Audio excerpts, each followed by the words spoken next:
Okay, so I have purchased two of these Chinese 102 LED, SMD LED, I think is what they're called, replacements for a standard one-pole light bulb, which would act like a reverse light or a basic marker light. It's not this isn't a two-stage one. It's got a bright and a dim version. So on the back of my truck, I actually have two 4-inch round backup lights, which are these are pretty standard, like tractor trailer style. This is a makeshift tow truck, and so what I'm going to do is I'm going to do a comparison here in the daylight. Let me get this cover off. I'm going to do a comparison here in the daylight of what it's going to look like with one bulb in and one bulb, one of the new bulbs and one of the classic bulbs. This is one of the classic bulbs. See if I can read the number on it. It's an 1156 replacement, so that's just a standard single pole, positive and ground. Hopefully these things fit.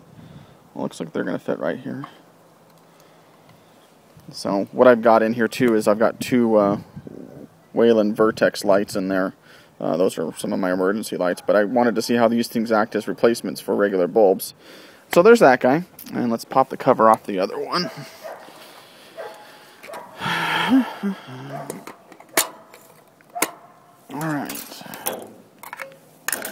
Alright, I'm going to set the camera down real quick, and I'm going to go turn on the lights, and let's see what they look like.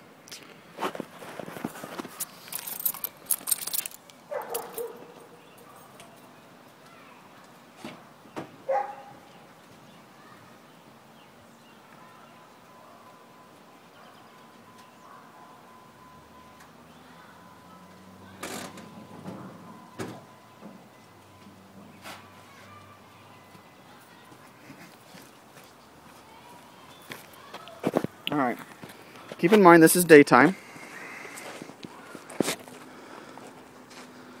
So we have on the left a traditional 1156 bulb, and on the right a 102 SMD white LED bulb.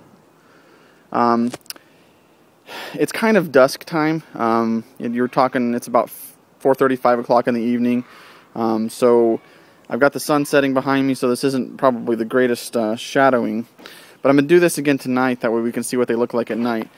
If I was to tell you visually right now, because I know the camera doesn't help a lot, the one on the right does look brighter. I don't know that I could tell you that it's going to be that much brighter in the dark or not.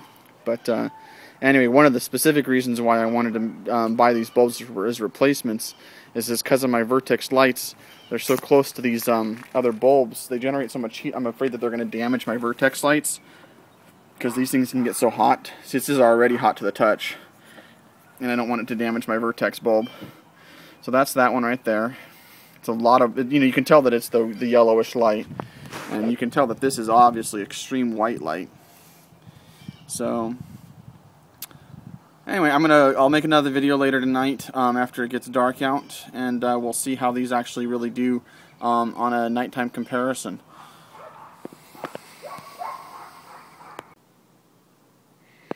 Okay, we're back here. It is pitch black, and right now I'm actually up on the truck, and I'm going to try to give you a perspective of the light output of the two lights.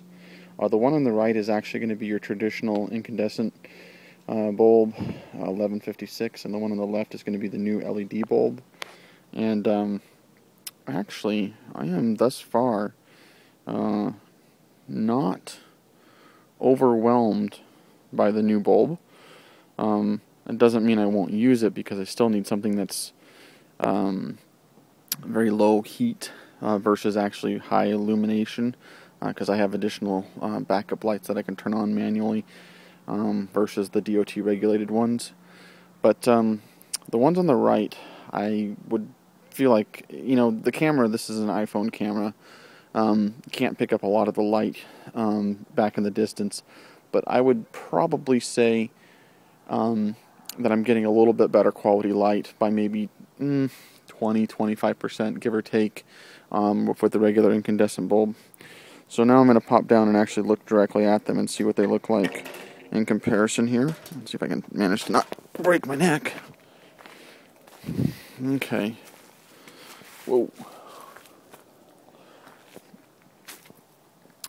Well, if you're looking at the bulb and not necessarily judging light output, I would say that, like, to a bystander per se, you might actually have a little bit better quality light out of the LED bulb.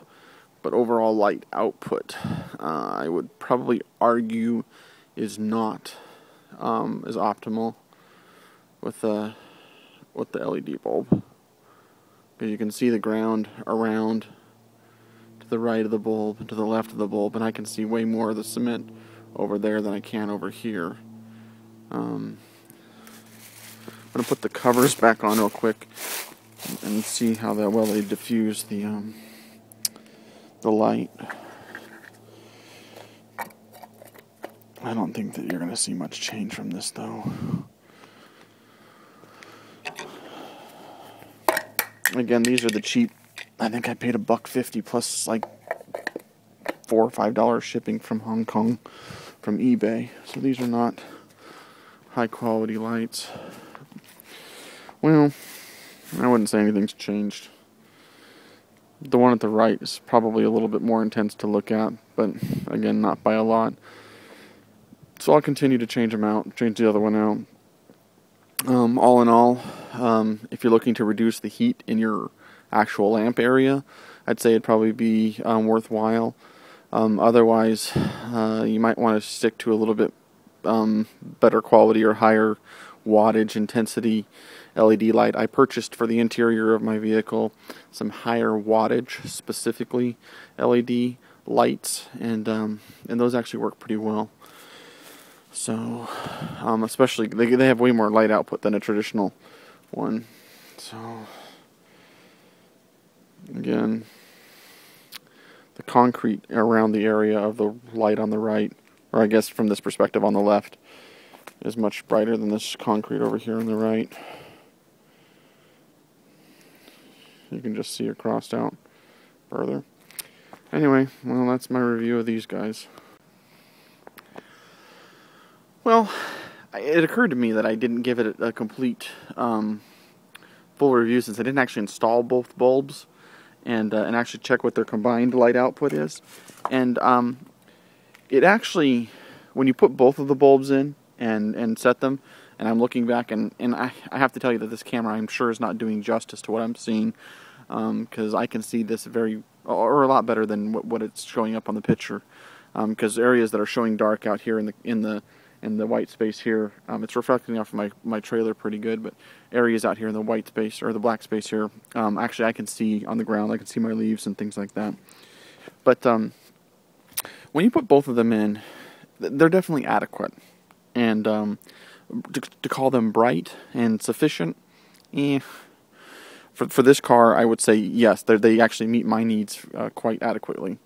But because I can definitely see out here, and I can see out behind me some. So, but anyway, I just wanted to be fully fair that for the $6 I think I spent on them, I would definitely recommend them to somebody if they were trying to just upgrade to LEDs or a pure white light, or reduce the heat or the electrical usage in their system to reduce the overall power consumption. So, because they are sufficient for sure. So, there, you actually can see a little bit better with this view with the camera closer, but anyway.